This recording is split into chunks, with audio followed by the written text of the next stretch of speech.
Hi, welcome to the Urban Outdoorsman SoCal video. My name is Danny Milton, and today we're going to be reviewing the 2020 Santa Cruz Hightower. I had the chance to demo this bike a couple weeks ago out at one of my favorite spots, the Luge, which is out in Portola Hills. And of course, just want to let you know this was a demo, so I just had this bike for a couple of hours. But I had a lot of fun on this trail. I've done a bunch of different demos and reviews of bikes on this same trail. You know, I've done the Mega Tower, just did the Giant Rain 29er. I've also done the Santa Cruz Bronson as well. And it's a really good kind of, you know, there's a lot of climbing, there's a lot of switchbacks, it's a great downhill course, there's really fast straight rock gardens, there's a bunch of switchbacks, and overall it's just a really good trail to test out a bike. One other thing I want to say is I just hit 500 subscribers about a week ago. And I really want to thank you guys who have subscribed and are watching my videos. I really appreciate it. I never thought when I started this channel I would have 500 subscribers. I remember literally like every day going on my Creator Studio app and counting all the way up to 100, and it took forever. But I really appreciate it. Thank you. Please keep, you know, subscribing. If you haven't subscribed, obviously subscribe to the channel. Give me a like down below, comment, share. Definitely share these videos with your friends. That's usually the best way to get these videos out there and get more views on them. I really appreciate it. Thank you guys so much. So last year in Sedona, I was able to ride the 2019 Santa Cruz Hightower LT. And that was one of the first 29-inch bikes that I really had a lot of fun with. It was very playful, very poppy. Didn't feel like a 29-inch, you know, wheeled bike at all. It was very quick, back and forth, switchbacks and all that kind of stuff. So when I saw that Santa Cruz updated the geometry on the Hightower and was kind of phasing out the LT, I was really excited to see what they would do with it, how they would change it. They also added the lower link on the bike as well, so it moves the shock down closer to where the cranks are. And so that should actually, you know, settle the bike down and just make it a great kind of all-around bike. This bike also has a bunch of different configurations that you can add, you know, the C carbon or the CC carbon, all the different drivetrains between the SRAM drivetrains and the Shimano drivetrains. And you can really spec it all the way out, all the way up to the top model, which is $10,499. That's the top of the line carbon with the AXS, you know, dropper post and rear derailleur as well. Ooh, that's hot. Coffee good. So the model that I rode was the X01 model. I'm looking at the price here. It is $7,099. That has the CC carbon frame and the X01 drivetrain as well. I will say I've never ridden a bike with the X01, but the X01 derailleur was super snappy and it would flip through the gears really quickly, even more so than the GX model that I have on my bike. So just a couple of the geometry features that I typically look at when I'm looking at a bike is obviously reach. You want the head tube angle, the C-tube angle, and pretty much like the wheelbase. So looking at this bike here, I rode the XL frame. I am 6'2", about 240 pounds. I rode the XL frame. So the reach for this bike was 493 millimeters. The head tube angle was 65.5 degrees. The seat tube angle, which is very steep, at 76.6 degrees. And the wheelbase was 1,260 millimeters. Those numbers are pretty much the same as my 2018 Giant Rain. So getting on this bike, it felt very similar. You know, it wasn't a crazy amount of reach. The reach is almost the same. The head tube angle, everything was almost the same as my bike, and it felt very comfortable to sit down on, and it was very easy to, you know, kind of lean into this bike. One thing we're going to talk about is the initial feel, just really quickly. How you feel when you sit down on the bike. Is it comfortable for you? Is the reach too long, too short? You know, is the seat post in a good spot? Are the handlebars too wide? And I will say that the handlebars on this bike felt wider than 800 millimeters. Now that's what size they were. It just felt bigger for some reason. Like I said, the reach is pretty close to what I'm used to. Other than that, the bike felt really good when I sat down on it. The steep seat tube angle kind of puts you in a really comfortable position to pedal with. The suspension did feel a little stiff. I went through and I made sure that all the rebound settings and the compressions were nice and open. And anytime I demo a bike, I go uphill with the shock wide open. That way you can tell if there's going to be any type of pedal bob, or if it's going to sit real high in the travel. And this bike did sit, you know, the shock sat very high in the travel while I was pedaling, sitting down on the seat itself, which is really good. Just makes it easier to get up the hills using a little bit less energy. So there was very little bob, you know, going up the trail, going over little tiny rocks. The back end wouldn't bounce too much. The front end was pretty solid. The one thing I will say was that the suspension overall was pretty stiff as compared to, say, like the Bronson and the Giant Rain 29er. It was, you know, kind of on par with the way the Mega Tower felt, being a little bit more stiff and maybe not as supple. So that would entail, you know, that would make it easier to climb with as compared to, you know, going downhill. You do want a more supple, softer ride, depending on how you like to set your bike up. A very slight amount of bob going over little tiny ruts and bumps here on this little tiny uphill part. The bike feels good. It's an extra large frame. Reach feels fine. Seat tube's nice and steep. Pushing down on the pedals really good. Tires are 29ers, so it feels like I'm riding a monster truck. Has a 30-tooth chainring in the front. So with the XO drivetrain, I'll tell you what, the XO derailleur is very snappy, changing gears, much more so than an NX or GX.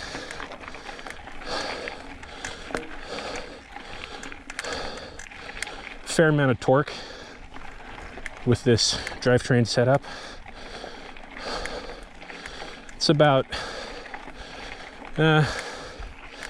feels comparable to pretty much every other bike. It's like average, maybe a little bit better than average as far as climbing goes.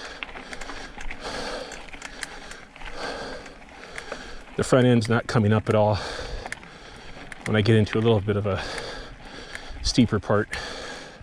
Feels pretty decent. About the same as most bikes in this weight class and travel. It's not going to blow your mind climbing, but it's not a dog either. It's probably better than average. Give it like a B.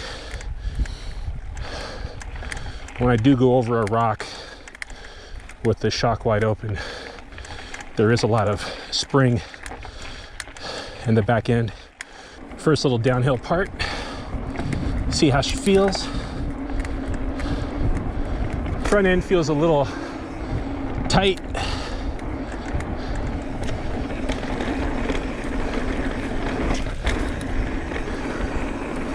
There's not a lot of pop. Back end feels all right. It's the front end. And I'll check the compression maybe.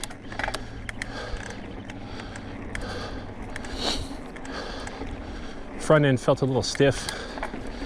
Not plush at all. Well, no, not even plush. Pretty stiff. I get a little bit of coffee. A little cold today. Coffee good. So climbing with this bike. This bike climbed, I figured it would climb about the same as a Mega Tower, and the Mega Tower was a good climber. Definitely better than my bike. This bike climbed pretty much on par with the Mega Tower, the Bronson.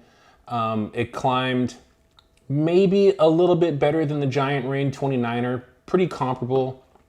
The only one thing I could say was that the day that I rode the Rain, it was much cloudier and colder, so I wasn't getting as hot, therefore I had more energy.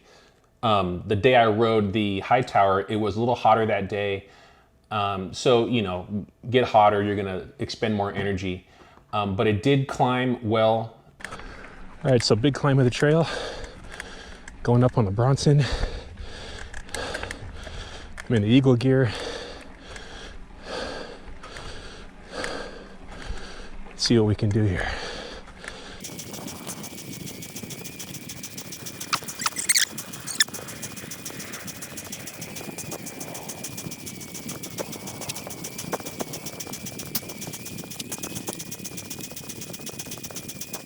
pretty good up the long hill. I had to really push myself to make it all the way without stopping. But I did start, you know, a little bit out of breath, and I have a little bit more weight in my backpack than I did when I did the Rain 29er. So maybe it's probably about on par with the Rain 29 and say like the new Bronson as far as climbing goes. Pretty good. Not like, you know, like an XC bike or anything, but pretty good for a lower travel enduro bike.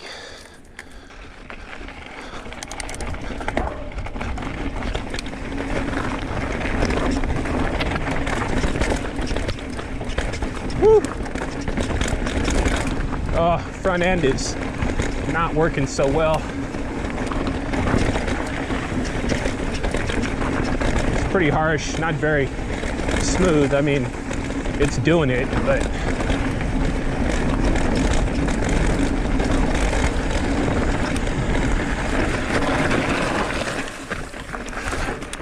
that's not encouraging at all.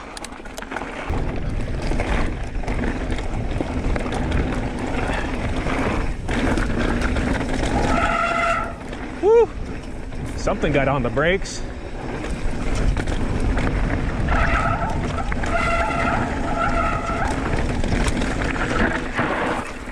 Yeah, so far I don't like it. It's oversteering, or I should say understeering.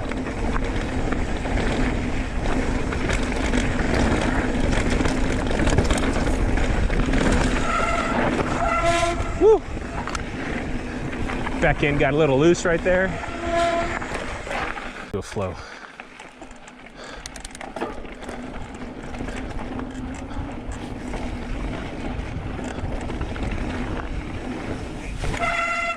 Woo! Brakes fucking sound horrible.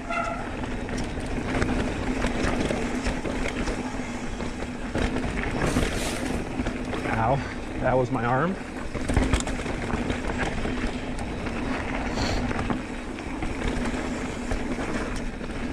Yeah, I just don't feel confident with the way this thing is steering. It's totally understeering.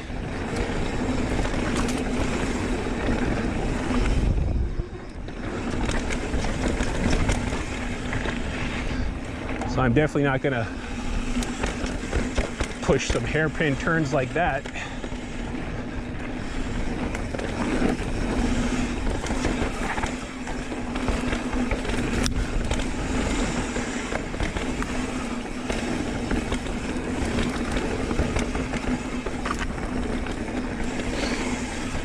Gopro is snagging a couple of trees on my head.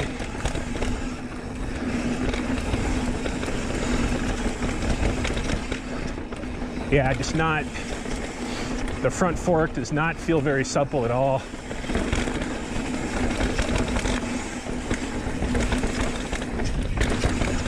It's very rough. I don't know if it's a fork tune that it needs or what, but it's not feeling bueno. Front end is understeering, so I've got like no confidence at all in these sharp, fast turns.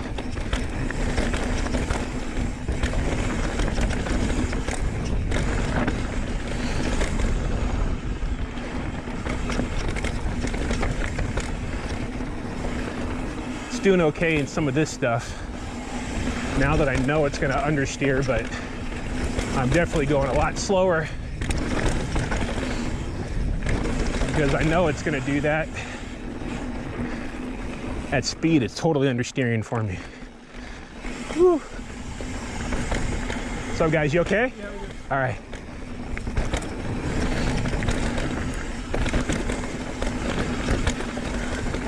Yeah, the suspension is very rough.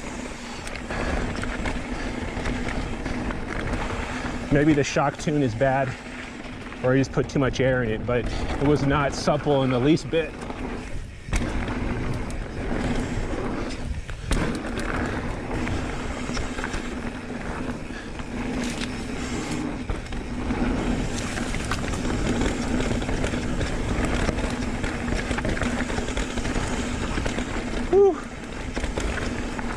because I have no confidence in the steering, I'm squeezing the grips harder. My hands are getting tired. It's okay in these turns. It's actually doing pretty good in these turns, but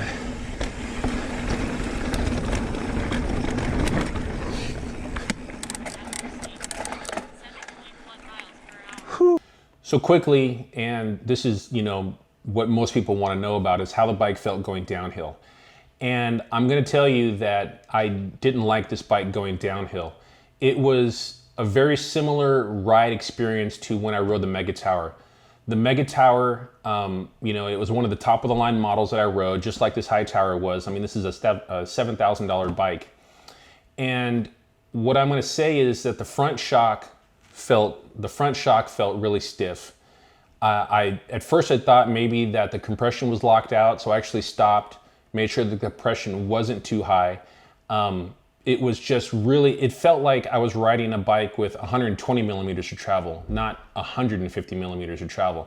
My bike, which has the Yari shock on it, which is a lower model of a RockShox shock, feels more forgiving than this RockShox Lyric Ultimate, which is one of the top of the line Lyric RockShox shocks. And it was stiff, it was hard. That's what she said. There's, especially at the top of the Luge trail before you get to the flag, there's a lot of windy sections, and there's a lot of braking bumps, there's a lot of chunk, and I felt it. I felt it in not a good way at all. Like, it's one thing to be able to feel the trail and you want to be able to be responsive, but you also don't want to have to, you know, it didn't feel controllable. It was, you know, jackhammering up and down so much, and you have to, you know, put more pressure on the grips, and you don't feel as comfortable, you don't feel as in control because the bike is just bouncing all over the place. Now the back end felt okay. The main problem I was having is that A, the front shock felt horrible, and B, just like the Mega Tower, this bike was understeering. And I'll show you in part of the video, I have the GoPro Max on my head. I literally almost crashed in the same exact spot on this trail that I did in the Mega Tower. Whereas you're coming down this one real fast section, you have to go over these little, you know, rocks in the middle, and you come up to like a ridge back. And on the Mega Tower, for me, I wasn't able to turn through the right line, and I got really close to the edge. And then when I got close to the edge, the back end slid out on me, and I almost went over. I mean, not almost, but I got close to the edge, a lot closer than I would like to. And the same exact thing happened on this Hightower. Is I was going through and I wanted to turn, but the bike and my momentum didn't turn where my eyes and where my brain wanted to go. And I literally had to almost, you know, just lock down on the brakes, and you can see the back end gets, you know, squirrely on me, and I had to like actually stop and then get back onto the line.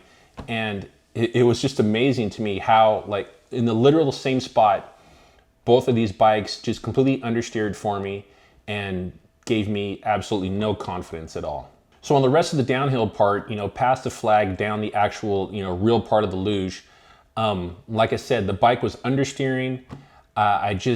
When it's understeering, you know, you're getting higher up on the berms, and there's a lot of exposed, you know, cliffs on this trail, and I just no confidence at all. Now, going through the straight sections, it did okay, but because those straight sections are so fast and chunky, and that front shock was so stiff, they weren't fun to go through at all. Whereas, you know, the week prior with the Giant Rain 29, or 2 weeks prior, I mean, I flew through that section, and I was just like screaming like a little schoolgirl the whole time, because it was fun to ride through that section on that bike. Whereas the Hightower, with the understeer and having to hold on to the brakes, not feeling comfortable, not feeling in control as much as I would like, it's just an uneasy feeling. And yes, you can say that, you know, maybe the shock wasn't tuned to my weight, or, you know, you can change this or you can change that. But that's the thing with these demos, is that a lot of people go to these demo rides and they want to try a bike, And this is the one chance for a company to either sell a person on a bike or not sell them on a bike. And I spoke to a guy earlier that day that he went to a pivot demo. He liked the Firebird so much that he literally bought that same bike that day from the Path Bike Shop because he loved it. And I didn't love this bike. There was no part of this bike other than the climbing that I liked about it. I mean, the price is good too, but it just wasn't a fun experience for me. The bike didn't do well for me at all. The one thing I will say as compared to the Mega Tower is that when I did slow down, this bike did a little bit better in the switchbacks and that kind of stuff. Whereas the Mega Tower, the more you slowed down, the worse it got. Whereas this bike, because I knew I had to slow down, once I did, I could anticipate it a little bit better. So it did better than the Mega Tower, but it still was it wasn't fun to ride at all. And nothing in comparison to the Giant Rain 29er. The Giant Rain 29er was amazing. It's a 29-inch wheeled bike, and I can't talk enough about the Giant bike. Whereas this Hightower it really let me down. So overall, how do I feel about this bike? I think it's pretty obvious. I wouldn't recommend this bike to anyone really. What I would tell you, and a lot of the backlash that I got on the Mega Tower, is just go out and try this bike for yourself. Everybody's different. What I like in a bike, someone else is not gonna like.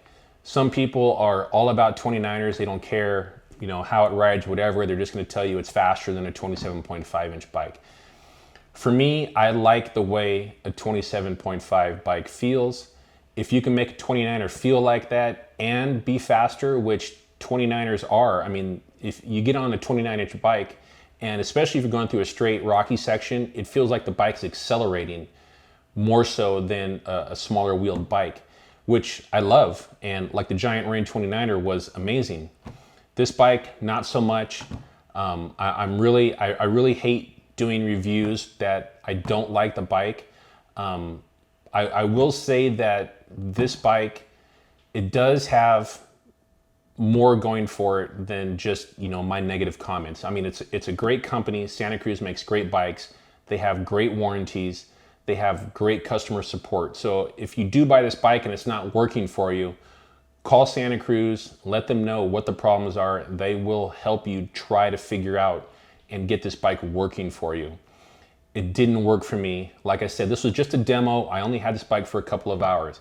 If I had weeks or however long to fiddle with it and whatever, but you shouldn't have to fiddle with the bike. I mean, it should be pretty close to what you want it to be, and this was nowhere near where I like a bike to be. And that's all I can say. But one other positive thing is they have it starts off at a great price at $2,900. I mean, you're getting an amazing bike. Like I said, it's not for me. It could be for you. I would definitely recommend go on the Santa Cruz website, try to find out where their bike demo fleet's going to be. Call your local bike shop, see if they're going to be hosting Santa Cruz demos anytime soon. Get on this bike, see for yourself. But like I said, it wasn't for me. A couple other things you guys could do to help me out on the channel is if you're interested in any of the gear that I've done, I've got the GoPro Max here. I've done 2 or 3 videos on that. I recently just took a trip up to Yosemite, which was really cool. I'd never done a hiking video like that.